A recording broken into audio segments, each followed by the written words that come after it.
દુઃખદ ઘટના બન્યા બાદ રાજકોટ મહાનગરપાલિકા વિસ્તારની અંદર જ્યાં પબ્લિક ગેધરિંગ થઈ શકે તેવી જગ્યાઓમાં અત્યારે ઝુંબેશના રૂપમાં ચકાસણી કરવાનું ચાલુ કરી રહેલું છે.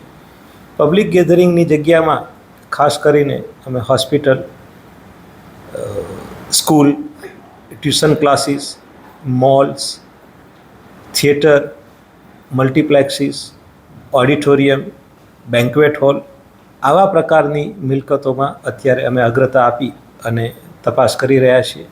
મહાનગરપાલિકામાં કુલ 18 વોર્ડ છે, એટલે તમામ એ વોર્ડમાં એક સાથે ઝુંબેશના રૂપમાં કામ કરી શકાય એ માટે 18 ટીમનું આયોજન કર્યું છે. પરમ દિવસે સાંજથી જ આ ટીમ દ્વારા કામગીરી શરૂ કરી દેવામાં આવી છે. કાલે પણ આ કામગીરી ચાલુ હતી અને આજે પણ આ કામગીરી ચાલુ છે. ગઈકાલે સાંજ સુધીમાં લગભગ 200 ઉપરાંત જેટલી મિલકતોની અમે તપાસ કરી શક્યા છીએ અને તપાસણીના અંતે જેમાં ફાયર એનઓસી ન હોય, બીયુ પરવાનગી પણ મેળવેલી ન હોય એવા 40 ઉપરાંતના એકમોને અમે સીલ કર્યા છે અને લગભગ 70-80 જેટલા યુનિટમાં જ્યાં નાની ક્ષતિ જણાઈ આવેલી હોય એવી ક્ષતિની પૂરતા કરવા માટે આપણે નોટિસ આપી છે.